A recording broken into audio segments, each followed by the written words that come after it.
forward. A memorial serves as a tribute to the person, and in Jamie's honor, I will speak the truth. Throughout my life, I was instructed to stay silent, but I am breaking this pattern and pulling a Jamie by being honest. Jamie acknowledged the chaos of the world we live in and provided comfort to many by being a sympathetic listener who believed in their words. The rest of us Johnson girls, apart from Jamie, labored to conceal the truth about our home life. Seeking help often worsened the situation, and the unwritten rule was to pretend as though everything was fine. However, as adults, our perspectives have changed. I am now speaking out for various reasons, including encouraging others living in dysfunctional households to know that they can still thrive in the long run. My sisters and I turned out all right, capable of seizing opportunities, handling most challenges, and circumnavigating toxic individuals to achieve our goals. Numerous factors prevented most of us from disclosing our dysfunctional upbringing. During our time, it was customary to keep quiet about one's problems, and only the most dysfunctional and out-of-control families were identified. Teachers and other educators assumed that children from these toxic backgrounds would struggle academically and need remediation instead of rigorous coursework. I have been in many meetings where my colleagues told me that students from dysfunctional homes could only benefit from support instead of academic challenges, not realizing that many students were thriving despite their adverse circumstances. My sisters and I concealed our family situation from the schools because it was embarrassing, unlikely to be believed, and could reflect negatively on us. One of the unintended advantages of hiding our dysfunctional background was that we were not placed in classes or services meant for at-risk kids. Now that the topic is not taboo, many successful adults have shared their experiences growing up in toxic environments with one unloving, uncaring, manipulative parent. They learned how to navigate the situation and succeed, with some saying their experiences made them better people. Teachers and school counselors must realize that if a student is succeeding academically, despite living in an at-risk situation, they need challenging and rigorous educational opportunities and can succeed without support from their families. When I taught 8th grade math, I often questioned why highly achieving 7th grade students were placed in remedial math classes. The answer was always that they had an unfavorable home situation and would, therefore, not have the necessary parental support to succeed in standard or advanced courses. This thinking still dominates education, but we must acknowledge that children from dysfunctional backgrounds can succeed academically and in life with the right support and opportunities. In Chapter 1, Crazy Mom. I don't ever remember a time when mom wasn't crazy. I have a very good memory. I remember when they brought Julie home from the hospital. I was 2. Jamie, Jennifer, and I sat on the couch and each got to hold her, kind of. I also remember thinking that grown-ups think kids don't think or feel or take in what is going on around them, and that when I grew up, I was going to remember that they do. Growing up, we only gradually became aware that our situation was not normal. Outside the house and in front of other people, mom would act completely normal, intelligent, capable, and even fun. People would tell us how wonderful she was. She acted crazy in front of dad, but it was as if he could do nothing about it. So he never talked to us about it. Our dad had no power in the family. He was nice and supportive to us kids. He played games with us. He taught us to play chess and never let us win. He would judge our drawings and tell each one of us that ours was the best, but not to tell our sisters. Mom only did things with us where she had an adult leadership role where she could enjoy doing things and get recognized. She had no interest in what we did. One of the strangest parts of our childhood was that other people would tell us how wonderful, capable, and talented our mother was. The contrast between what we knew and what people said would have made us think we were crazy if we kids didn't validate reality for each other. Mom acted like a wonderful person to our teachers, people at church, our friends, and eventually to our spouses. We only talked about how crazy mom was to each other and a few close friends in the neighborhood. Thank goodness there was no social media back then for her to create an electronic scrapbook showing what a wonderful mother she was. She had to build that persona by doing things like being in a high position in the local Girl Scouts, making the church bulletin boards, and acting normal in public. She could neglect us while doing those things, which was a blessing to us. Boy, if she had had social media, we would have had to participate in events with her to provide regular, wonderful mom photo opportunities.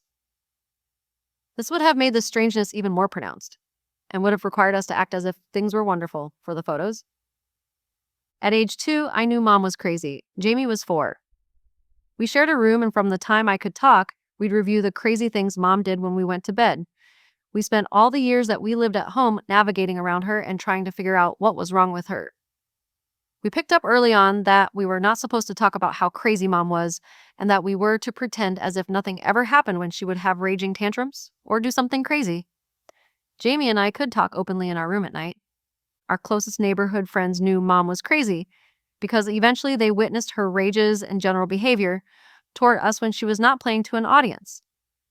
Some of the neighbor kids' parents did not allow them to go in our house. No one ever said why, but we assumed it was because they knew our house was dangerous. There was little air conditioning then for people of our social status, and most of the neighborhood windows were open all summer. This was all we knew growing up. For about the first 10 years of life, I thought we kids caused her to act crazy because she regularly told us how worthless, lazy, and good for nothing we were, that she hated us, and that we had ruined her life. She usually said these things calmly, but occasionally she would say them as she ramped into a rage. I don't remember ever being hurt by her saying those things. We were always reading the situation and trying to figure out if we were about to be in danger. When she talked like that, I would just try to figure out what kind of mood that meant she was in, and what might be coming next. She would have tantrums, maybe beat one of us during her tantrum, or destroy the house by throwing and breaking things. So, what are we calling crazy? There were many dimensions to this craziness. So many that now, as senior citizens, when my sisters and I describe a difficult coworker or client to each other, we can refer to one of Mom's patterned behaviors. Mom's behavior was very patterned, and we studied those patterns to be able to navigate around her. We learned to recognize those patterns in other people. We might be describing someone and say, you know, when Mom would act like some simple thing was really complicated, and as if she were being victimized by being expected to use some tool, like a sponge on a soap holder, for example. This person has that same way of acting difficult and crazy in a deniable way. Or, you know, Mom's food allergies that spring up out of nowhere and change all the time to control whoever is fixing the holiday meal. Well, this person does that same thing anytime we go to lunch at work. We have all worked with or known people who have sometimes only one of Mom's crazy patterned attributes. Mom's craziness had many dimensions.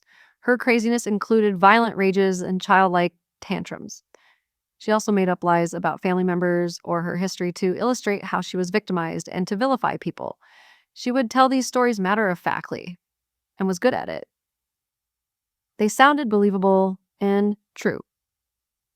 As we grew older, she started having diet needs that were always changing, and we had to comply with whatever food disorder or diet needs she claimed at the time.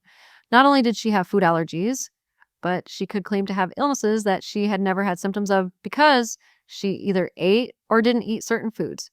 For example, she claimed to have goiter, but had never been diagnosed for it, nor had any symptoms because of her diet.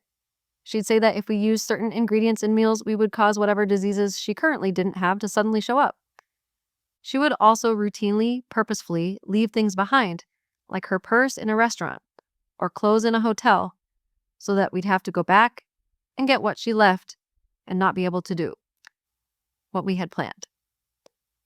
We all learned to watch her for this. The only way to avoid the inconvenience she was trying to create would be to secretly pick up whatever she left and pull it out when she announced that we had to go back for it. She came to North Carolina from Illinois to visit when my son was a toddler. When I took her to the airport to leave, it was pre-9/11, and I could go into the gate with her. She left an expensive scarf she had been wearing in a bathroom out in the main part of the airport. I saw her take it off and lay it down, so I picked it up when she wasn't looking. When we got to her gate, she exclaimed that she left her scarf in the bathroom and it was her favorite one and we had to go back for it. Doing so would have caused her to miss her flight. Of course, I had the scarf. Her missing the flight would have been my problem to solve, so she would have enjoyed that. Or alternatively, it would have been my fault that she lost her favorite expensive scarf and I would have had to buy her a new one. She rarely left items when there wasn't a huge consequence for recovering them. For example, she left her purse in a restaurant halfway to St. Louis when we were going to a ball game from mid-central Illinois.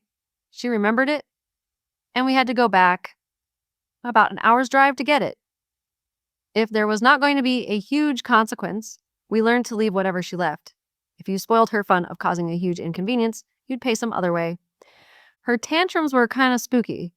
Sometimes she didn't yell or scream during them. It was as if she were in a trance. A lot of her tantrums occurred when she got up from a nap. She took naps every day. We'd hear that bedroom door open and hold our breath to see what was going to happen. Sometimes she'd just come down, sit in her chair in the living room, and light up a cigarette. She chain-smoked Camel non-filters, and she drank black coffee from sunup to sundown. She had a huge event-sized coffee pot on the kitchen counter and a big ashtray with water in the bottom of it. She kept water in the bottom of the ashtray because it got so full that the cigarette butts in there would otherwise catch on fire. Some days she would have one of us bring her a cup of coffee while she lit a cigarette, and everything would be fine. Other times she'd just quietly come downstairs, and instead of sitting down, she'd walk over to the table in the dining room where we kids kept our homework, and she'd rip it all up and throw the pieces around, or open cupboard doors and start throwing dishes, or take one of us kids and start beating us. But if the doorbell or phone rang, she could come out of this instantly and be normal, cheerful, and completely coherent. Dad was not home when these tantrums occurred. I am not sure how much of her behavior Dad was aware of. It was absolutely taboo to talk about. The riskiest time was when she woke up from her nap. Most of the violent fits happened then. One day, Mom woke up from a nap while I was cleaning the kitchen. I was on my knees scrubbing under the sink. Mom was in one of her fit trances.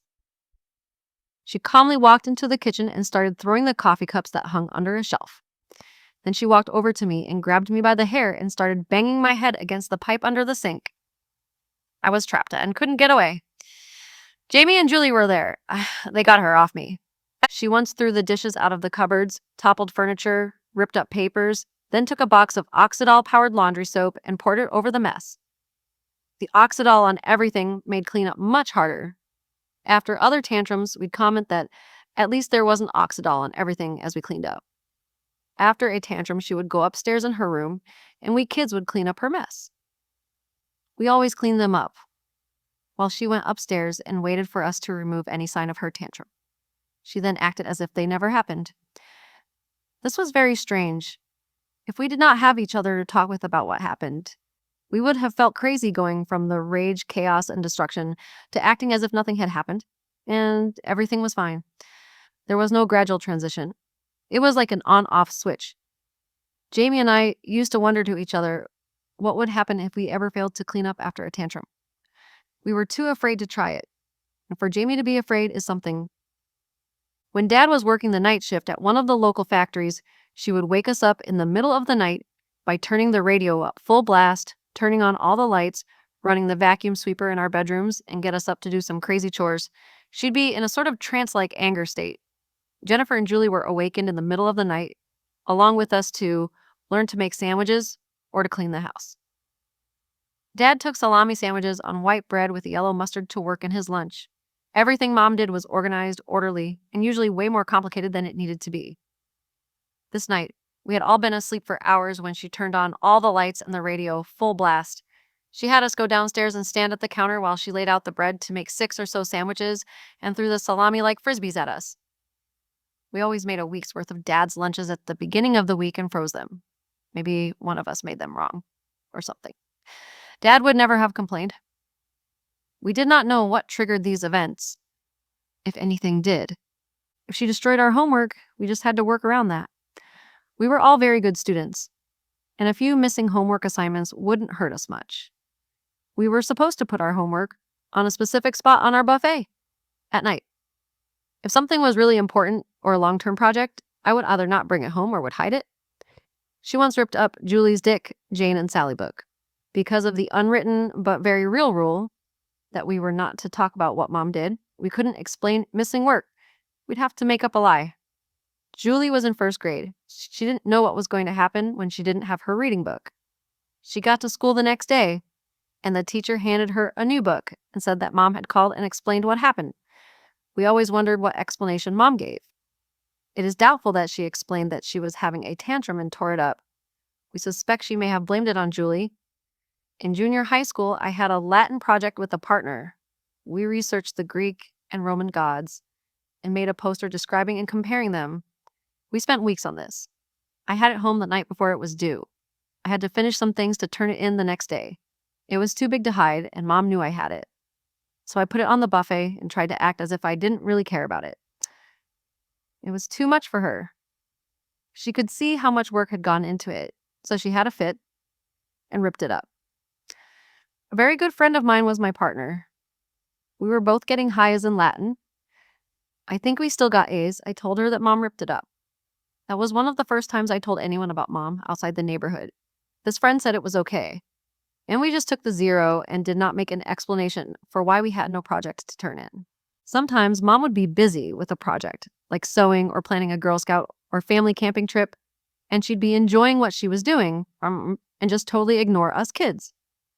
During those times, if I could keep her from needing to cook or clean or take care of anything, she would stay happy because she was focused on something she really enjoyed. Now, as a 66-year-old adult, I think that I could keep her happy by making sure she had no work to do when she was engaged in something she enjoyed.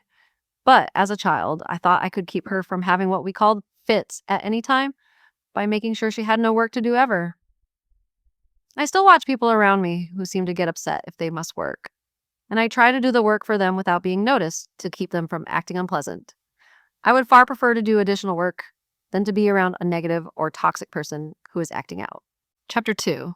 Building Reality. As young children, we learn to interpret reality based on our experiences.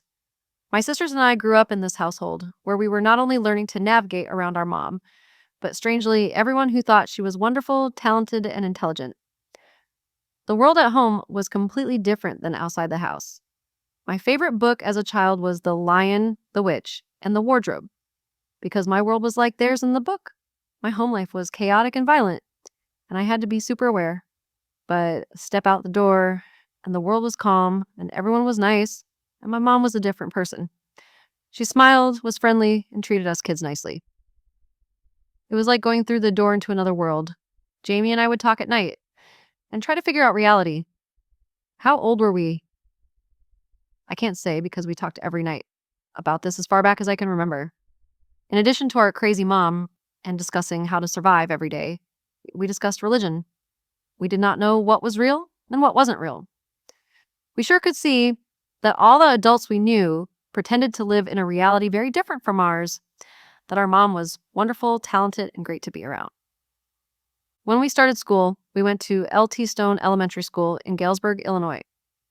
Mrs. Gottschalk was our principal. She was also a Sunday school teacher at our Christian Science church. I don't know why we were Christian Scientists. None of Mom's family was. I think it was a virtue signal or a special signal thing for Mom. Dad never went to church with us. He didn't own a suit and said that was why he could not go with us.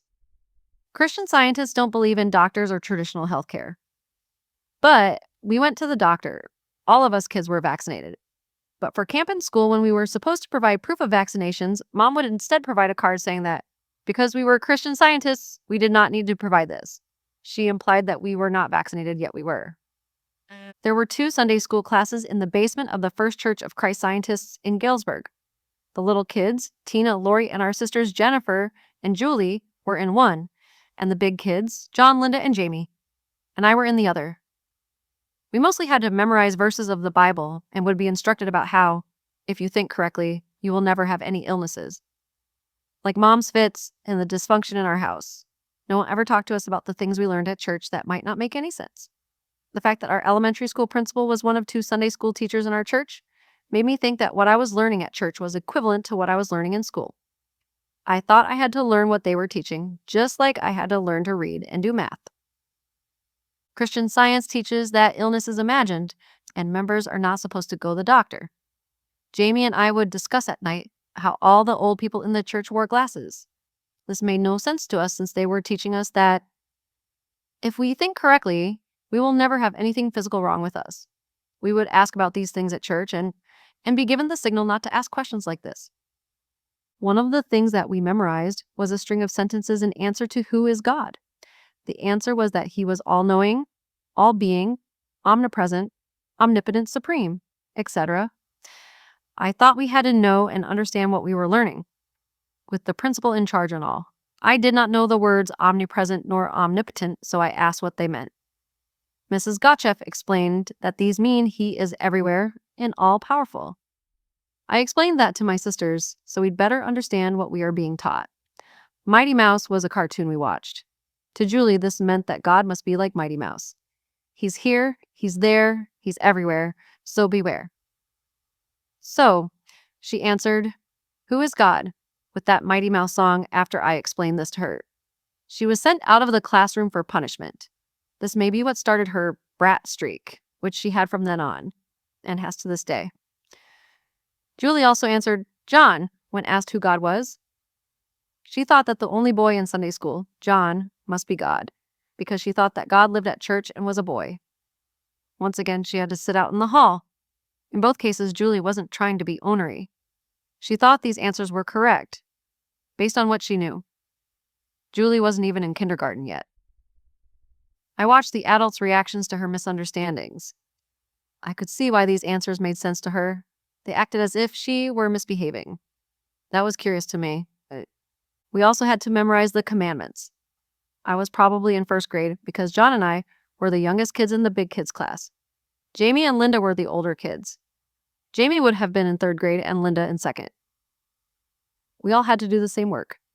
In Christian Science churches, members cannot attend the church service until they are 18. Sunday school was a lot like school, only more confusing and boring sometimes.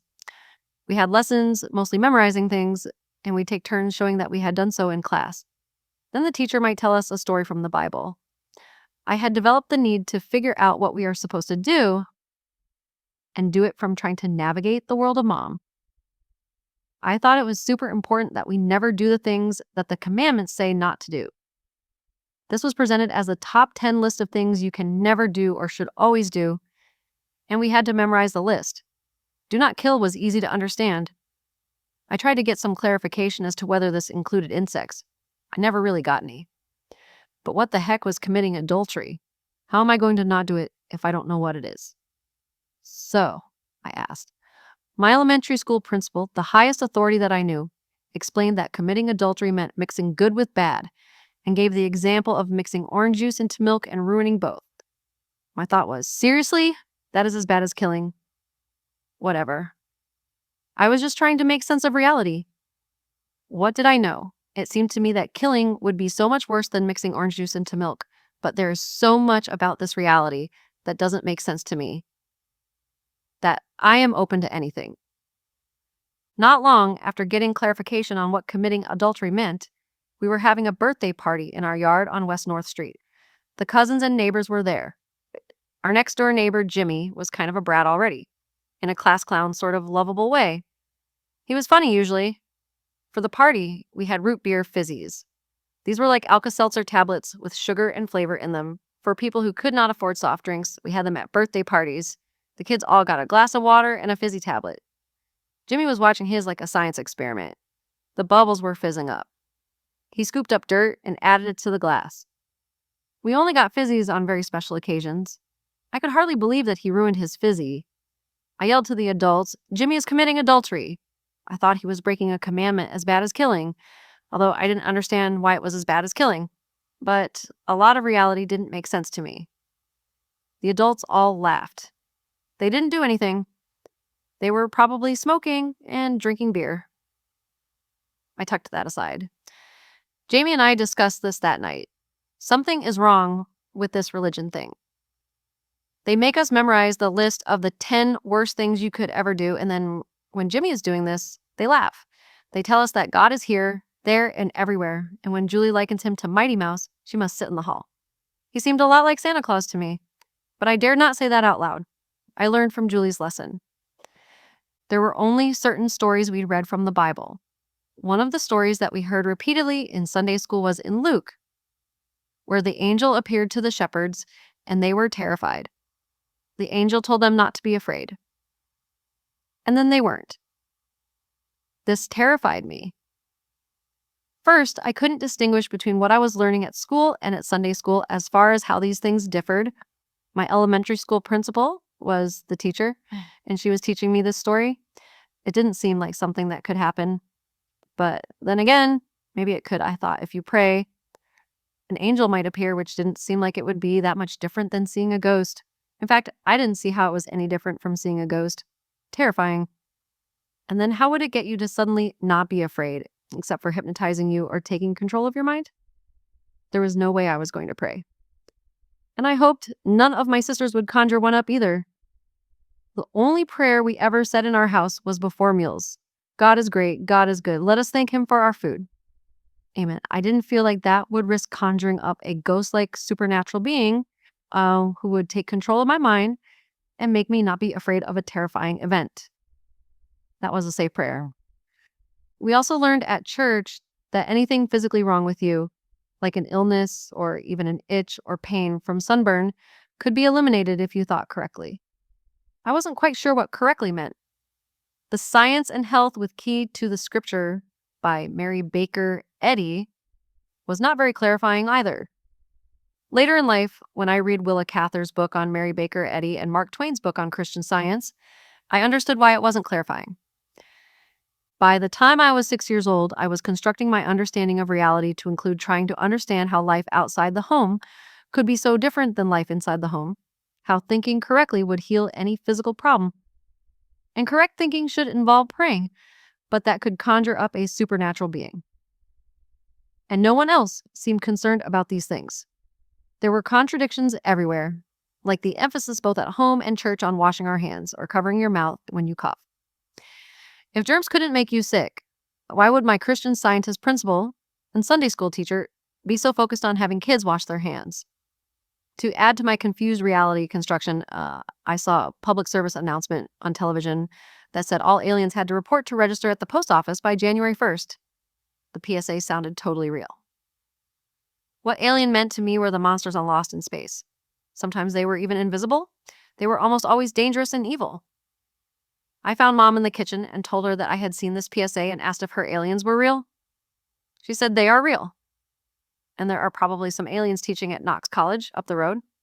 She said she thought one of the chemistry professors was probably an alien. That took the cake. This was worse than angels. Dad would run errands on Saturdays, including going to the post office. He would take turns taking one of us girls with him. I was not going anywhere near that post office in January. Even though we were Christian Scientists, we went to the doctor sometimes, and other times we didn't. Mom didn't seem to believe what they taught. She seemed to enjoy the attention of explaining why schools and camps could not require us to prove that we were vaccinated. We had those big scars on our arms, like everyone our age, from one of those vaccinations. But no one ever called her on it. People don't notice much. Jamie got rheumatic fever when she was about 12. This was one time Mom decided not to go to a doctor. She hired a Christian Science practitioner to come to our house to heal Jamie. Jamie and I shared a room. After a while, Jamie couldn't walk. A home study teacher came to our house and taught Jamie in our bedroom. Jamie couldn't get out of bed. The Christian Science practitioner would come about once a week and pray, read passages, and try to help Jamie think correctly so she'd get well. I think Jamie missed most of 7th grade. By this time, Jamie and I had figured that religion was pretty much bunk, and I was no longer afraid that praying would conjure up supernatural beings. Jamie and I would laugh and make fun of the practitioner when she wasn't there. The practitioner brought Jamie a plant one day and said that Jamie was just like this plant, and she would flourish and grow just like it. The plant died a few days later. Jamie and I laughed about that and wondered how the woman would talk her way out of that one. Finally, one of the few times that Dad ever stood up to Mom, he insisted that Jamie be taken to the doctor. The doctor put her on penicillin, and she got well pretty quickly. Jamie and I quit going to church then. We claimed freedom of religion and said we did not like that religion. Mom went along with it, and we didn't have to go anymore. Chapter 3, New Information for Reality. And up until about age 10, I thought that we triggered Mom into acting crazy. She always claimed that we did. We thought that if we behaved a certain way or better anticipated what she wanted, we could keep her from acting the way she did. I was constantly looking for patterns in Mom's behavior to figure out how to keep her calm and to protect myself from her schemes. We were lucky to learn that we weren't triggering her behavior. It gave a whole new perspective to our reality. Shortly after Jamie recovered from rheumatic fever, Jamie and I saw Mom setting us up for the fit that she was going to throw by placing things out of place in the living room. She didn't know we were coming down the stairs. The things included open safety pins on the couch, so we referred to this as the safety pin incident from then on. We could tell she was in what we called one of her moods, and she didn't see us. We stopped and watched. She was carefully placing things on chairs and the couch very calmly. When we came into the room, she started ramping up into a screaming, throwing fit, complaining about us kids leaving these things out instead of putting them where they belonged and how dangerous these safety pins were. This was a turning point for us and made a huge difference in our understanding of reality and how to navigate it. Until then, we believed that if we behaved perfectly and tried to be better people, that she wouldn't have these violent rages or be so mean to us. She frequently told us how worthless we were and how hard it was to be burdened with raising such stupid, lazy kids who were so thoughtless that we did things wrong, and made work for her. After we saw her setting us up and then blaming us during her tantrum, we knew it wasn't anything we did. She created the evidence that we were worthless so she could rage about it. We didn't quite know how to process that, but we knew we had better never forget that. We talked about that safety pin incident as a turning point for the rest of our lives. This is when we learned that this was not about us. After the safety pin incident, we quit trying to figure out how we could change our behavior and instead started trying to figure out what was wrong with her. We started questioning everything then. We had already figured out that our religion made no sense. We were supposed to think that if we could think correctly, we would never be sick and bug bites wouldn't itch. And if we would act correctly, Mom would never be crazy and mean. Neither of these major things that influenced how we thought about ourselves turned out to be true. Jamie and I discussed these things at night. I think Jamie started seeing life as a live action role play, LARP event, Civil War reenactment, and Renaissance fairs are LARPs. People know they are play acting, but really get into their roles. I think we both started seeing our life as a LARP. We just reacted to this differently. Jamie grew up just choosing what to believe and then going all in for it, like LARP. Then she'd change to some other belief system or perspective on reality, since it is made up anyway.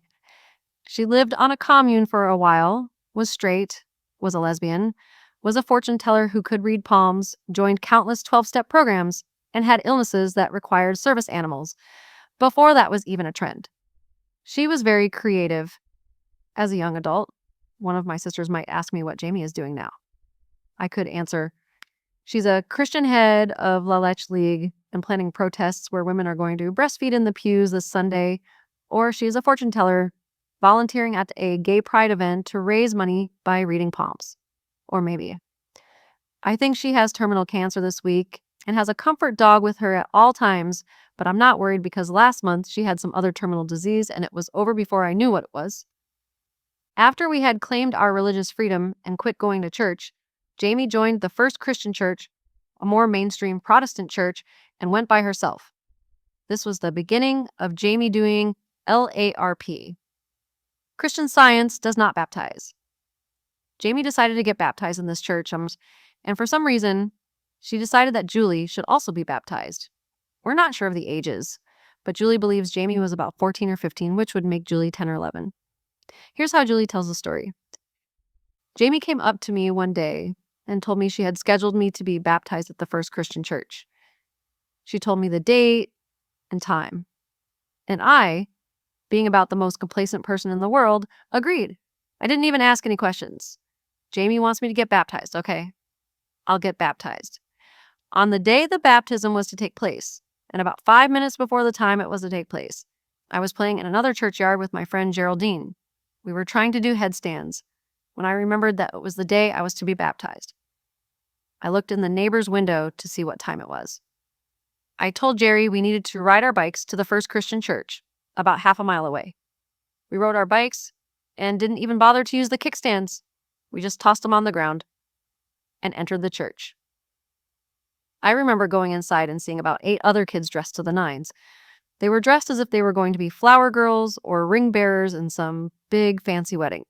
Their parents and grandparents were there, too, and they were dressed to the nines. Jerry and I were dressed like ragamuffins. I remember my shorts were cut off denim pants with flowers all over them. Jerry was dressed in cut off red denim shorts and a red nylon ribbed shirt with the sleeves cut off. I remember some of the grown-ups asking me where my parents were. I said they didn't come. I doubt they even knew about it, but I didn't figure that was relevant. All the grown-ups were treating me as if I were some poor little waif. Only years later did I figure out they felt sorry for me. Here I was on one of the most important days of my life, and my parents couldn't even bother to support me. Jamie didn't show either, but that didn't even seem like a slight to me. I was too naive or stupid to be embarrassed about my appearance or the fact that I had no adults supporting me, or the fact that I really didn't know what a baptism was. They sent all the family and guests to the pews in the nave and gave white gowns to all of us who were to be baptized. I put the gown on, and it turned out to be the great equalizer. Now all of us children looked equal in flowing white gowns. From the pulpit area, I saw Gary sitting on a pew in the back. This church had a little pool in the sanctuary where we were dunked completely. After each of us was baptized, we stood at the front of the pulpit, kind of on display. We were dripping wet. I noticed Geraldine was doing all she could to suppress laughter. When it was over, I asked her what was so funny. She said the white robes turned see-through when they were wet. And once again, I was the ragamuffin waif in the dirty play clothes, while my fellow believers were in their Sunday go-to-meeting clothes again. As for beliefs, I had none. I was probably a nominal Christian at the time. If you asked me what religion I was, I'd have answered Christian, but I never gave it much thought. When it was all over, we got fed. There was a table with treats on it. Geraldine and I took as much as we could hold and still ride back to the other church to continue our headstand practice. Julie told me about this years later. I am sure our parents never knew. When we weren't in the house, Mom had no idea and no interest in what we were doing. We were so used to this that we would never have thought to tell Mom about Julie's baptism. Jamie and I both became skeptical of everything and knew that just because everyone is acting as if things are a certain way does not mean they are that way. Rather than become a LARPer like Jamie, I learned to become invisible and hide in the background so as not to be noticed by crazy people like Mom. It didn't always work. They tend to notice me, and they can tell that I can tell who they really are. I have seen people who have tantrums and behave toward their families the way Mom did with us. The family members walk on eggshells trying to keep them happy. I have also worked with people who have tantrums like Mom's. From watching Mom all those years and learning to look for signs that a tantrum is coming, I've learned to predict this behavior in other people. I've had bosses, coworkers, and other people around me who I've thought, this person is going to blow up today after seeing them. They act differently when they are on the path to a blow up. It is not that different than a hungry toddler. It is easy to predict that they are going to blow. A hungry 2-year-old may think that their meltdown is triggered by the fact that the graham cracker didn't break exactly on the line, and now they must eat a non-rectangular cracker. At that age, they think the trigger is outside of themselves. But adults can usually tell that the 2-year-old is about to have a meltdown if they don't get fed soon. And just like the hungry toddler, they blame their blow up on some event or person. It was going to happen anyway. They may think the trigger is outside of themselves, but it is like something is wrong with their chemistry. I think Mom staged the safety pins because she needed to blow up to relieve her pent-up anxiety. She couldn't just blow up for no reason, so she'd make reasons. I've seen other people do this. When kids don't understand that they do not cause their parents' tantrums, they grow up thinking something is wrong with them. It is much healthier for kids to understand that the parent has something wrong with them and simply blames the child or others for their behavior. I have seen a very clever kid who could tell that her parent was going to blow up, soon create what I call controlled triggers to give them something to blow up about. I wasn't clever enough to do that as a child. Chapter 4. Things weren't all bad. As kids, we knew that some people felt sorry for us because we were poor. Somehow that was communicated to us. There was no basis for people feeling sorry for us. Being poor didn't make us unhappy. We wanted things we didn't have, but so did all kids. I couldn't wait until I was old enough to work and would then be able to afford a Play-Doh fun factory. But I didn't lose any sleep over not having one. We were fine being poor. Our whole neighborhood, and probably our whole elementary school, was about in the same income class. It really wasn't that bad. It was the 1960s. As bad as things were at home, we just learned to expect it and navigate around Mom as best we could. It didn't keep us from enjoying any other part of our lives. When we were in elementary school, we were outside all day in the summers and all evening and weekends during the school days. Our neighborhood had a stable population, and some houses that rented to people with kids who came and went. The stable population of kids, of which we belonged, ran the neighborhood. We were unsupervised. We'd have clubs in the summer. The oldest kids, Jamie, Sally, and Mary, would be in charge. You had to pay dues to be in the clubs, and we'd use the dues to hold carnivals. We'd order the Jerry Lewis's Muscular Dystrophy Association MDA backyard carnival kits. We'd plan most of the summer for the carnivals. They would be like the carnivals we had at school. We sold tickets and made posters advertising the event, just like we did for the school carnivals. Some neighborhood kids would shoplift the prizes. They'd spend the first part of the summer on shoplifting trips downtown to get Super Balls and other small prizes for the games. The bus that went downtown stopped in front of our house. We'd just get on the bus and go downtown. We'd go to the Bondi building, which was the tallest building downtown and home to dentists and doctors' offices and small businesses. We'd ride the elevator up and down, jumping up when it went down so we could experience a moment of free fall. Some kids would run next door to Kitty Corner and shoplift. Then we'd get back on the bus and ride home. These activities were planned by the club. Looking back, it is kind of stunning that we were in elementary school when we did this, and no one ever knew where we were. We Johnson girls had to come home when Mom rang the bell that was mounted on our porch.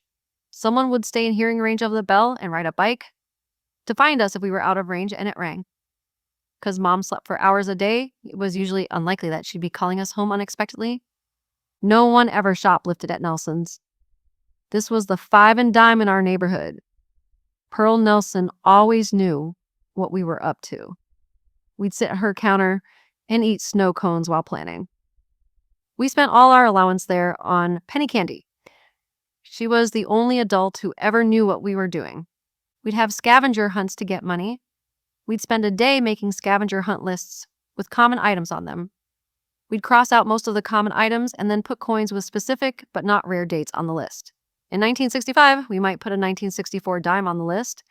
We'd hit different parts of town and keep track of where we had been recently. We could get anywhere on our bikes. We'd split up with these lists and knock on doors and tell the person that we are almost done with our scavenger hunt and very close to winning. We'd have some rare, unusual things not crossed out. And the 1964 dime. People would be very excited to help us win and say they might have that 1964 dime. And they would because it was last year's dime. We'd hit every house in the targeted neighborhood and keep track of where we had been when in the club records.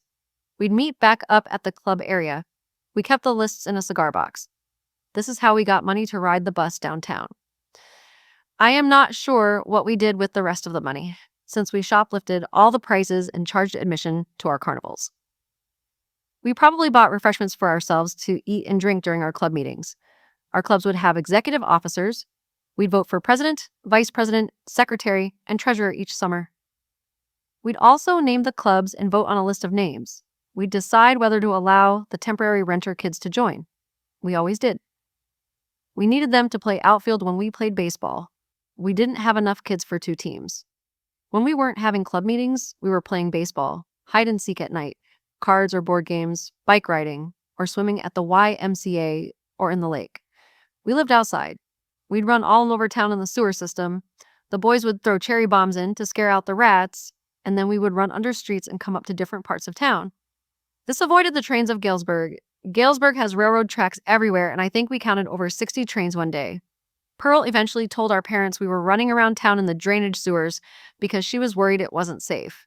That was the only thing that Pearl ever told our parents. We quit doing this because it was so unusual for Pearl to rat us out to our parents. We thought maybe she was right. Not only did we have our outdoor life with our neighbors, but we had school. I guess our neighborhood was poor. We didn't know it because everyone was poor. We were all the same. The range of different incomes in Galesburg wasn't that large. I had never been in the home of a doctor or lawyer. I did know a few girls who had real Barbie dolls instead of the imitations we had. My cousins had a living room kids couldn't go into, and their house was nicer than ours, but not that much nicer. Both of our grandparents had color TVs. We thought they were rich because of that. And they ate in restaurants. We had never eaten in a restaurant, except with them. I assume at our neighborhood school, everyone must have been poor. A few kids were living with single moms, which was rare in the early 1960s. We had pretty good teachers, for the most part. My sisters and I did very well in school. Our clothes were ironed by me, and our hair was clean and brushed. And I wondered why some kids in our school wore wrinkled clothes and were dirty. I think the teachers treated us well because we were clean and neat, and we were good students. We also pretended to not live in a dysfunctional, crazy household. School was a haven for us because we were treated with respect, high expectations, and given positive feedback. We all loved it there. We had a few crazy teachers, but we knew how to navigate crazy. My sister Julie had a crazy third grade teacher. This one was over the top crazy. She did not teach the kids anything. She must have been talked to about this. So she went nuts one day and told the kids that because they had done no work to date, she was writing their assignments on the board, and they had to complete them by the next day. Then she filled the chalkboard with assignments. A year's worth of work was going to be due the next day. One of Julie's classmates, Christine, who had normal parents, started crying as she copied what the teacher wrote, thinking she was expected to complete all this work that night. Christine thought adults were authorities and of sound mind. Julie explained to her that this is just an episode that will be completely forgotten as soon as it's over, and everybody will pretend as if it never happened. And she was right. That teacher never came back. That was her last day. A new teacher came in, and this event was never mentioned. I only had 2 crazy teachers in elementary school. I consider that good. My other teachers were wonderful. Some kids had trouble navigating crazy, not me. I've always had an antenna for who might also be living with crazy people because they can navigate crazy. I watched for this trait in my peers. As an adult, I looked for this in kids. I can also usually spot adults who know how to navigate crazy, and many of them explained to me that they grew up with a crazy parent. As bad as it is growing up, you do get some good life skills. Once we were in junior high, we just spent as much time away from home as possible. Mom had gone to work as a teacher, and she thought we were old enough to take care of ourselves. By junior high, we had to buy our own clothes, cook all the meals, and do all the housework. It was a relief to a large extent because she mostly just ignored us then. It was easier to steer clear of her. And when she was engaged in something that interested her, like teaching her classes, she would ignore us. Chapter 5. Special. After we quit trying to figure out how to heal ourselves by thinking correctly and how to have Mom behave like a normal person by behaving better, we started trying to figure out what was wrong with Mom. Jamie and I would discuss the patterns we observed and try to figure out the kind of illness she had. It didn't seem like just a simple mean person. There was a crazy element to whatever was wrong. We wondered if she had some specific mental illness. But we didn't think a person should be able to switch a mental illness on and off as a mom could do. We noted characteristics of her personality so that maybe as we read about mental illnesses, we would be able to spot some that described her traits. One trait we noticed was that she seemed to think she was special, as if getting more than her share of everything was fair because she was worth more.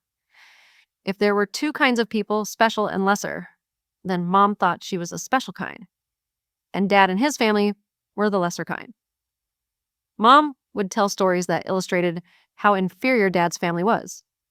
She did this sometimes in deniable ways. Story details would convey how people in Dad's family weren't very bright or had bad character as little asides to the main stories. Being special seemed to play a role in Mom's crazy violent behavior. She resented having to do any work unless it was intellectually stimulating to her. It also seemed to let her off the hook for who she hurt because she was special and only hurt lesser people like us kids and Dad. Mom's family seemed to also think she was more special than her sisters. Mom had 2 sisters who lived near us, and they acted as if Mom were smarter, more talented, and somehow better than them. Both of her sisters were talented, nice, caring people. They babysat us, hosted the holiday meals, made our birthday cakes, made us clothes. And I don't think Mom did anything for them. I know that Mom was given a car and went to college, but her sisters didn't. They talked about this as if it were right because she was so deserving and super intelligent. We had old home movies of Mom, her sisters, and our grandparents. My aunts were dressed in raggedy old play clothes in the movies, and Mom was dressed in nice dresses playing with them. Somehow, this idea of special came early. In addition to the stories Mom would tell that would illustrate her superiority and therefore her entitlement to whatever she wanted, she would tell stories where she was a victim. One of the stories that Jamie and I heard repeatedly was that as a child, Mom was a carrier of scarlet fever, although she didn't have it. She said they had just moved to a new apartment building when this happened. Her name was Shirley Jean Landon, and she says she was called Shirley up until then. Because she was a carrier of scarlet fever, she had to be quarantined. She told us that Grandma would put a tray of food outside her bedroom door and leave. Occasionally, the other kids would be gone, and she could go into the courtyard for a bit to get out of her room. She said this went on for about a year. Then, when she was no longer a carrier of scarlet fever, she could play with the kids in the apartment building. But during the time that she was quarantined, another girl named Shirley had moved in. So they told her she now had to be called by her middle name, Jean. Jamie and I thought that maybe this event caused her family to treat her as if she were special from then on, because they felt so bad for her. When Jamie died in 2021, I was talking to my cousin about Jamie's life. I mentioned that Mom being crazy and violent played a role in how we turned out. My cousins didn't know our mom was crazy. I told my cousin that we thought this scarlet fever incident may have played a role in how Mom was then treated as special by her parents, and that being special seemed to play a big part in justifying her behavior to herself. My cousin had never heard this scarlet fever story and asked her mother, Mom's sister, about it. My aunt said this never happened. She had never heard the story. My aunt was completely sane. She said there is no way any part of this story is true, and that Mom was always called Jean from birth. This was a shock to me. Although I figured that Mom made up many of the stories that vilified my dad's family, I had not considered that these victim stories about her childhood were fabricated. We did notice that one of the old home movies of A Christmas After Mom and Dad Were Married showed Mom setting the table in their apartment with china that had a wheat pattern on it. We had one serving platter with this pattern on it that we only used on holidays. Mom told us matter-of-factly many times that she had chosen this pattern for her wedding china, but she only received this one platter as a wedding gift. She told us that nearly every time she used it. She had a complete set of this china in the old movie. She most likely broke it all during fits. We didn't know it was a lie until we saw the old movie when we were adults. Someone in the family transferred old film to video, and we saw this after Mom was dead. She probably never told us that story in front of anyone who would have known it was a lie. She may have thought she needed to explain to us why we had one nice platter and no other nice dishes. I have an antenna for the personality traits that seem to have played a role in Mom's cruelty. I have seen many people who somehow come to believe that they are special. It is not that uncommon for people to mature out of childhood, having developed a belief that they are a special kind of person. Not that they are good at something, but just inherently special and worth more than most people. Our culture has conveyed specialness to various demographic groups. Within any demographic group, a person can have the idea that they are special. The people who have this idea about themselves seem to believe it. Rather than do their share of work or contribute, special people think they should get credit just for being there. They think they are entitled to more than lesser people. Being popular in high school can cause this. So can being the child of a family that owns a business in a small town where, other than doctors and lawyers, most parents are blue collar. It is kind of like a caste system, but only based in part on family lineage. One family member can be special, while the others are not. No one else in Mom's family was special. People can grow up thinking they are special and not be mean or crazy. There are many ways that the idea that some people are special and just worth more than others get conveyed. I think that is what Hitler was thinking. That seems to be an underlying theme in Ayn Rand books. Cultures with caste systems believe some people are inherently better. One school system that I was working with started requiring testing for placement in special classes for gifted children. A staff member told me that some parents from India told the school that their children did not need to be tested because they had papers showing that they were from the Brahmin class. I knew a person from a little town in rural America who wrote a letter to the school board in Raleigh explaining that her family was some superior kind of gifted, and therefore her daughter should be admitted into a gifted curriculum. This was the same idea as the Brahmin class, except what made her family special was that they owned a small business in a tiny town where everyone else was poor. I've met people who believe they are special because they earned some award in a school in a small Midwestern rural town 50 years ago. This idea of being special is all around. Some of the self-help books and self-improvement movements of the 70s were designed to help people feel like or be mistaken for a special person. Whatever special was, Mom had it and we didn't.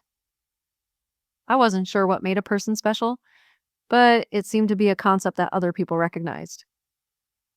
When we were young, a family moved into the house on the corner, right next to us.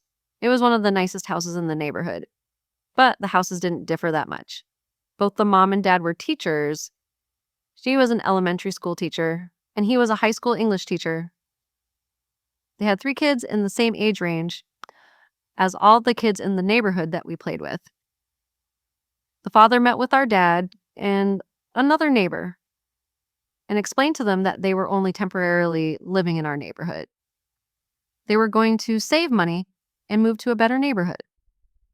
So they did not want their kids to play with us because that might taint them and give them habits and ways of being that would make them unacceptable when they moved to a more expensive neighborhood. The kids, 2 boys and a girl, were not allowed to play with us. We felt sorry for them because they had no one to play with. Our dad and the neighbor told this story and laughed at this guy for telling them this. This neighbor had expected that we'd respect them for moving into the special class. This was more evidence to me that being special meant it was okay to be cruel. Mom never commented on this, but Dad thought it was hilarious. Looking back, now I can kind of understand why. They maybe didn't want their kids playing with completely unsupervised kids who ran around town doing some of the things we did. But they didn't give that reason. It was simply the habits of our social class that they didn't want their kids to pick up.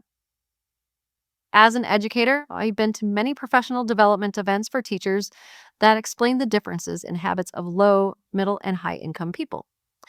In these workshops, it is implied that the habits of low-income people keep them from being academically successful. We kids made countless fun of the soon-to-be special family. We invented a card game named after them. The game was kind of like King's Reverse. Each special card action was named after someone in their family, as if their names were verbs. We thought of this as mocking them. They eventually moved out of the neighborhood and sold their house to a professional Black family. The father met once again with the neighborhood dads and asked if they would object to a Black family moving in. Our dads told the story laughing about how any family would be better than this one. At least the Black family wouldn't look down on us and prohibit their kids from playing with us. They had a daughter, and her parents allowed her to play in the neighborhood. Special people can be dangerous. They don't do their share of work, and they are entitled to whatever they want. Although I never thought it caused Mom's craziness and violence, I think her belief that she was special allowed her to not care about how she hurt people. Whatever this specialness is, it gives people a shield to not let other people's feelings get in the way of what they want.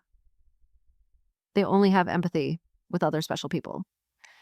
This is probably why it was okay for slave owners to mistreat their slaves.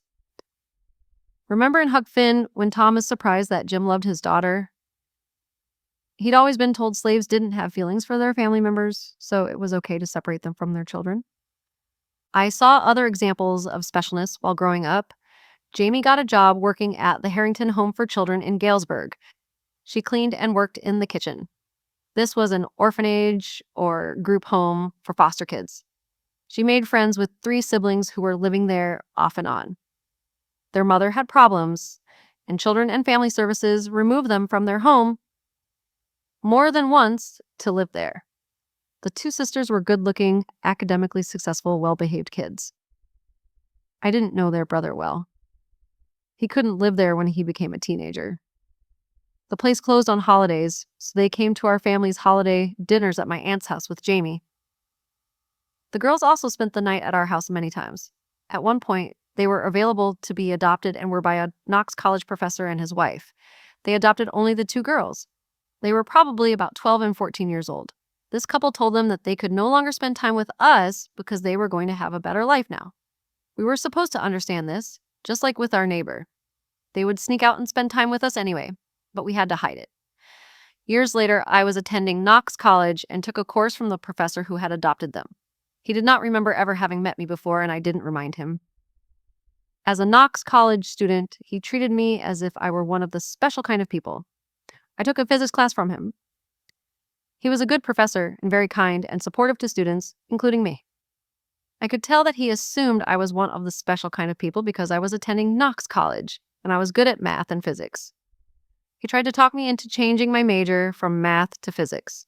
Previously, he had assumed I was not one of the special kinds of people because of where I lived, and because my sister, Jamie, cleaned for the Harrington home. No special person would have a job like that as a teenager. He seemed to automatically assume that I was special when I was in his physics course at Knox. I have experienced this at other times, like when I had a PhD with a minor in statistics and was analyzing data for a school systems research department. Many times in meetings, I would suggest that we should identify the high scoring, low income students for some challenging programs, and others would explain to me how obviously I came from a high income professional family and therefore would not be expected to know that low income students would suffer if put in rigorous courses for reasons I was not expected to understand. I did not let on that I was not from the background they assumed because I could see how they thought about people from my background. I'm old enough to retire now, so I don't need to keep it a secret any longer. Because the idea of specialness seems to be so pervasive in our culture, even though it is not discussed, it can take years, if ever, to understand that this is simply a manipulative technique that unbalances the idea of fairness. Instead of self-help workshops designed to teach people to feel like they are special and to convince others of the same, we should have workshops designed to reveal what nonsense and poison the idea of specialness is. Maybe implicit bias training should focus more on eradicating the myth that some people are more special than others. We should eliminate gifted from schools. No one who is in a special category wants to give it up. They don't want to hear that they are not really special. A lot of math teachers don't want to believe that almost anyone can learn rigorous math. Many of them believe you must be born with a special gift of the ability to learn math and be a special kind of person. This is not true. I know because I am not special, and math is very easy for me. And as a teacher, I could teach math to nearly anyone, regardless of how non-special they were. People seem to love the idea of being special. I hate special. Chapter 6, Trying to Get Help. Jamie may have had a right to be especially angry at Mom. She lay in bed, unable to walk for months because Mom needed to appear to be a Christian Scientist. Mom never talked about religion or any of the beliefs from church with us. There was no praying or any kind of religious discussion. It was like our schoolwork. It was just up to us to do our work and figure things out. So it seemed kind of arbitrary that Jamie would lie in bed for months with rheumatic fever and not see a doctor. Mom went to the doctor when she was sick. Unlike me, Jamie didn't just observe, learn, and try to navigate our situation. She sometimes stood up to Mom. That just brought on more hostility. She also tried to get help. Dad had started working 2 jobs. He worked at one factory, Gale Products, on the first shift, then went next door to Admiral's and worked the second shift. Mom always complained about how poor we were and blamed this on Dad not making enough money and us kids costing too much. Not only would working 2 jobs get him some peace to be out of the house and away from her, but maybe the additional money would make her happier. This meant he was gone from 7 a.m. until 1 or 2 a.m. He had given Mom ultimatums before to stop beating us kids. She stopped in front of him, but now that he was not home, she got worse. There was nothing to stop her. She had been waking us up in the middle of the night to clean, destroying our schoolwork, and she beat me unconscious once. I would never cry, which was so frustrating to her. So, if I got beat, it kept coming. She'd quit if you were crying and screaming. I just wouldn't give her that. I would just let her beat me. Jamie wrote a letter in a spiral notebook to Dad telling him how bad things had become. Our neighbor, Sally, was Jamie's best friend. Sally knew how bad Mom was. Jamie passed this notebook to Sally to read during English class at Churchill Junior High. The teacher saw it being passed and took it. After reading it, the teacher gave the letter to the school counselor, Mrs. Jordan. Mrs. Jordan read the letter and called Jamie into the office. By this time, Mom had gone to work as a teacher. She was well known and respected. Mrs. Jordan was going to call Mom to come in and talk about what Jamie wrote. Jamie begged her not to and got her to call Grandma Landon, Mom's mother, instead. Grandma Landon came and read the letter. Grandma took Jamie home, and like everything else, the incident was never discussed. But suddenly, Jamie had to start going to therapy. Jamie was furious. She went to therapy at Research Hospital once a week. Jamie never said a word while in therapy. She'd come home and tell me about it at night. She was so angry with this outcome, the teacher, Grandma, and the school counselor had read Jamie's description of what our home life was like, and no one did a thing except send Jamie to therapy. No one talked to us about it. They didn't even tell Jamie why she had to go to therapy. We wondered why Mom didn't have to go to therapy. We didn't know what happened to the letter. We didn't know if Dad saw it. We felt sorry for Dad because Mom was as mean to him as she was to us. She'd hit him and punch him as she did us kids. He just took it. We didn't see any way to stop her, so we didn't blame him for anything. Jamie tried to get us help another time. Mom woke up from a nap and came downstairs in one of her trance-like states. She started having what we called a fit. During it, she picked up a bottle of salad dressing and threw it at Jamie. Jamie talked Julie into walking to the police station with her. It turned out the police captain's son was in Mom's science class. He sent someone to pick Mom up and bring her to the station. He explained to Julie and Jamie that they needed to respect their mother and that kids are going to be punished and might think they are being abused. That was the end of that. Jamie gave up on getting help and just started fighting back. Jamie got a job as a waitress and moved out into her own apartment while still in high school. Years later, Jamie became a single mom. Grandpa Landon had died. Grandma Landon moved in with Jamie to help with the baby. Jamie told me Grandma told her that she and Grandpa knew that Mom was nuts, evil, and violent, but they did not know what to do or how to help us. For Grandma to admit this meant so much to us. The hardest part of living in a family like this is the bizarreness of everyone acting like it is not happening. I can't imagine being an only child in a situation like this. We 4 kids had each other to validate our reality. My aunts and cousins claimed to have not known Mom was like this. They thought she was wonderful, talented, and great. I believe them, but it is hard to understand. Just having someone acknowledge that what we experienced was real is huge. We kept trying to understand what was wrong with Mom. All of us 4 girls started reading true crime books, especially where the killer appeared to be a normal person to everyone who knew them. One author, Anne Rule, worked with Ted Bundy and thought that he was normal. Her books are especially good for reading about people who appear to be normal to most, even though they are evil, manipulative, and basically nuts. I find it fascinating that people can miss so much. That is right in front of them. So many people missed seeing Mom. It is interesting to me what people can miss. I wonder what I miss? I still learn to see things in people that I had been unaware of. Chapter 7. When Mom was happy. Mom always told us that if birth control had been invented, we would have never been born. She certainly did not want to be bothered with taking care of kids, doing housework, or cooking. We thought maybe the reason she was so crazy was because she only wanted to do what she wanted to do, and anything else made her have a tantrum. She never acted like a parent to us. She had no interest in what we did or where we were. She never knew what classes we took. She wanted as little to do with us as possible.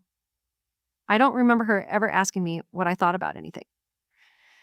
When we were in high school, she'd play charades, password, and other games she enjoyed because then it was like playing with adults. If she was happy and doing something that interested her, she was fine. Mom was sociable. She was in card clubs and a club of women that she called Coffee Club. When we were little, if a club met at our house, we had to stay upstairs and not make any noise. In the 1950s and 1960s, most clothes had to be ironed, and the ironing board was always set up in our parents' bedroom.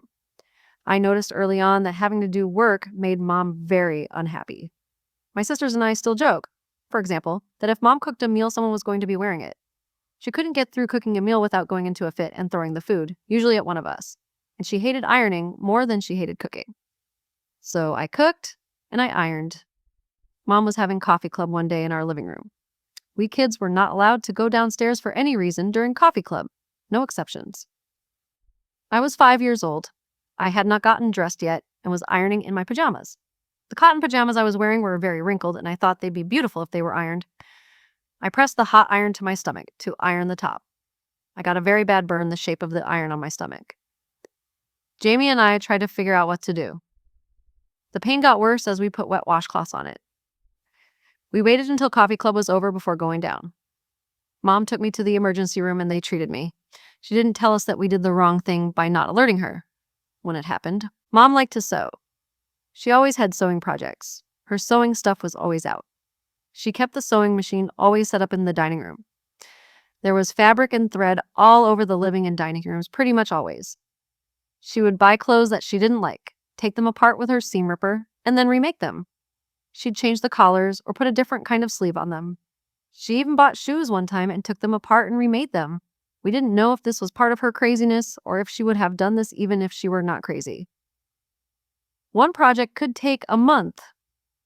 The projects had many stages. She'd plan, make patterns with paper, and maybe even make the new collar with paper before making it with fabric. She'd sometimes take 2 or 3 things apart and use the collar from one for another, etc. She was happy and left us alone when she was deep into one of these sewing projects. We like to be left alone. Invisible was good. She was also happy when she was camping. Like the sewing, getting ready for a camping trip was a huge project. We had to plan it by making lists. We then made all sorts of stuff to take, mostly things from the Girl Scout handbook. We'd make fire starters from bottle caps, wax, and yarn. We'd weave mats from newspapers to sit on. I am sure this was toxic, but we'd soak pine cones in different chemicals to add to the campfire for different color flames. First, we'd have to find and sort the pine cones. I hate lists and planning. Everything she did with us was so planned. Even though we kids cooked the meals, we had to write out the menus and post them in the kitchen and list all the ingredients. Chapter 8, The Stroke. It seemed as if Mom always hated Dad. He just tried to keep her happy. None of us expected anything from her. After I had moved out, she told him she wanted a divorce. He left with nothing. She kept everything. He gladly walked away with nothing. I gave Dad my car so he could drive to work. It was a $100 car. I always had money. I was always working and saving. Mom and Dad always borrowed money from me. After Julie graduated and left, Mom lived alone for a while. Her house developed a crack in the chimney, which resulted in a carbon monoxide leak. She survived it, but had several strokes caused by the exposure. After recovering from the series of strokes, she had a hard time acting like the wonderful person people thought she was. She started treating kids in her classes the way she treated us growing up. It may have been complicated by the fact that we kids were gone, Dad was gone, and she didn't have anyone to treat horribly and abuse, together with the lack of control from strokes. But whatever it was, she started being crazy at school. Growing up, we always heard what a wonderful teacher Mom was. Now we were hearing stories about her throwing things, dragging kids by their hair, and other familiar behavior. We just listened. The school district did a reduction in force and got rid of some teachers. They could get rid of tenured teachers this way. Mom was on the list. She went to protest meetings and met another RIFT teacher, and they ended up married. We could hardly believe she was getting remarried. Her husband had taught at the other junior high in town that we had not attended. I asked one of my friends who went to that school if she knew him. She did not know my mom had just married him, and she answered with, "Oh my God, he was a horrible teacher. He taught us nothing, never graded our papers, and was so boring and mean." Then I told her that Mom had just married him, and she tried to backtrack. When they had been married for several years, I was living in St. Charles, Illinois, and going to graduate school. He called me one day and said that something was wrong with Mom. He said she was waking him up in the middle of the night, turning on all the lights and the radio full blast, and running the vacuum and acting crazy. He then told other stories of her throwing tantrums and breaking things.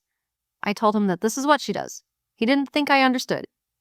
He went back to school and became a certified nurse assistant and got a job at a nursing home. My sister, Jennifer, called me one night to tell me he was dead. My first thought was that she killed him.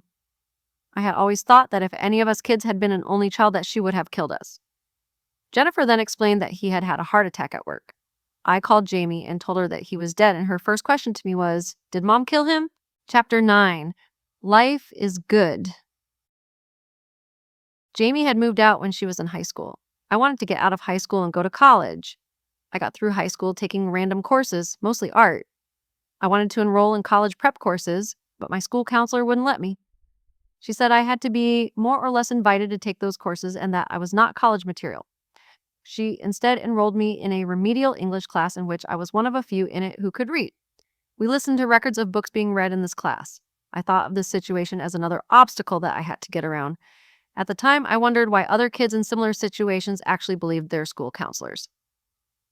As a professional, many other professionals who grew up in low-income families tell me they got the same treatment in high school and mapped their way through higher education with no guidance.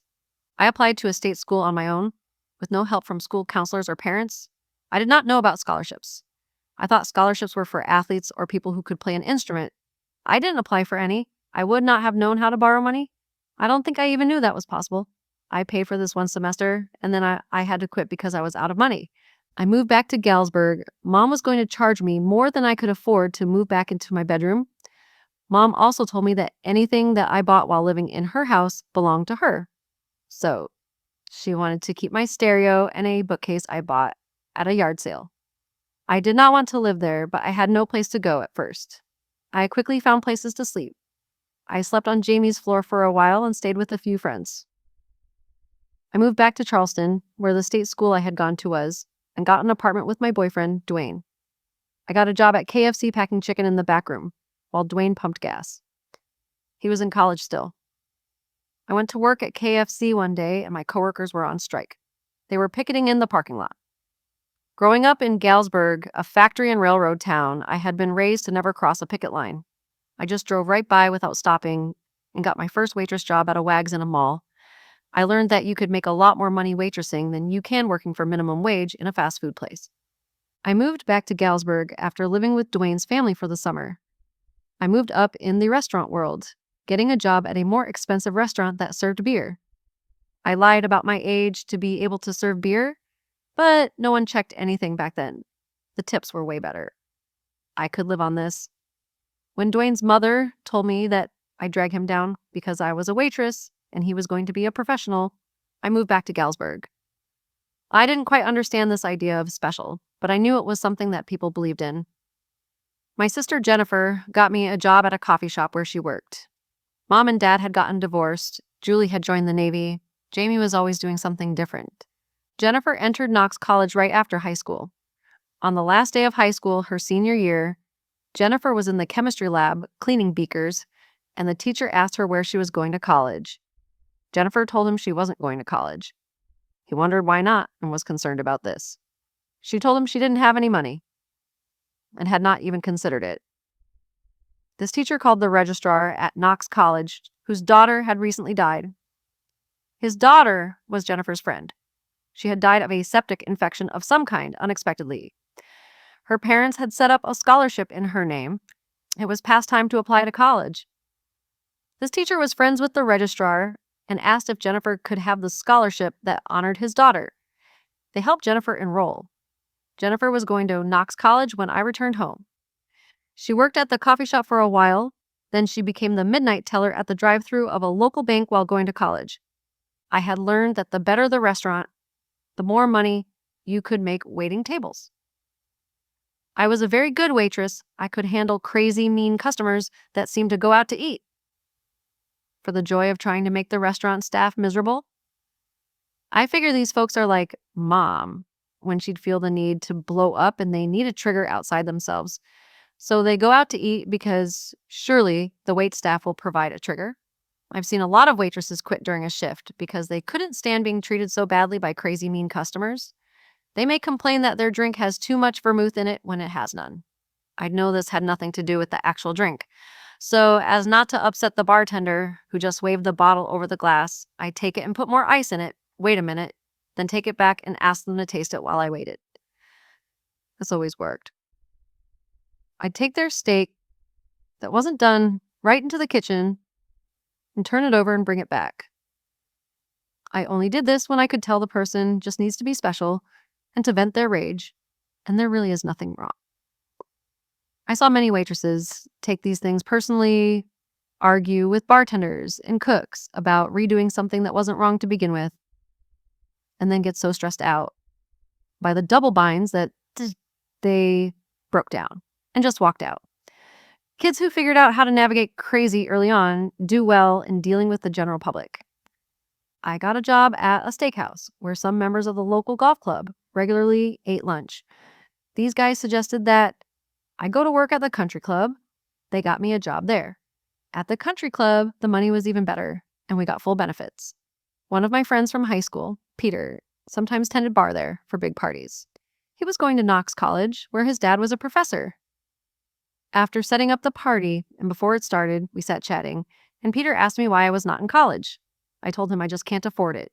He suggested that I might be able to get a scholarship from Knox.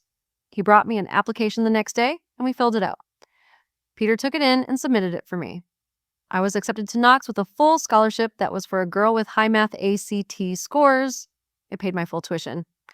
I kept working at the country club while going to school, so I could support myself. Julie ended up being career Navy. She said being in the military was easy because they tell you what to do, and everything is fine if you do what they say. With Mom, the rules kept changing, and you never knew what to do. to keep out of trouble. After being enlisted for several years, the military put her through college and officers training. She became an officer. Jennifer ended up working in banking. She got an MBA from the Kellogg School at Northwestern. She had a very successful career in banking compliance and risk management. I went into mathematics, statistics, and education. I ended up with a PhD in math education. I started a small business that evaluates grant-funded programs. Jamie became a nurse and developed a specialization in nursing homes and geriatrics. She knew every law and policy related to Medicare, Medicaid, and elder care. She was a LARPer to the end. We also appreciate living in calm environments and spending time with kind people. Some people might take these things for granted.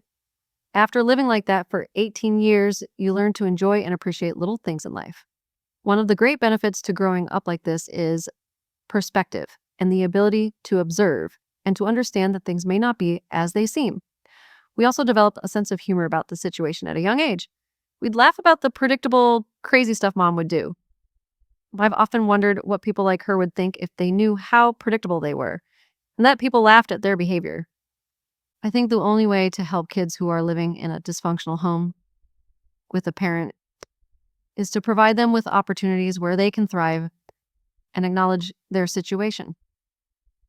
Don't tell them they must be misperceiving or lying, because the parent in question is known to be a wonderful and special person.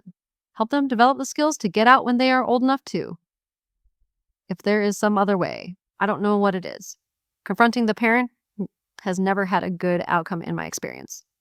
Whoever confronts the parent will be cut off from the kids. People have much more difficult lives than growing up in dysfunctional homes. If you are a kid in this situation, have a shared reality with someone who sees things as you are experiencing them is important. I hope that sharing some of my reality helps.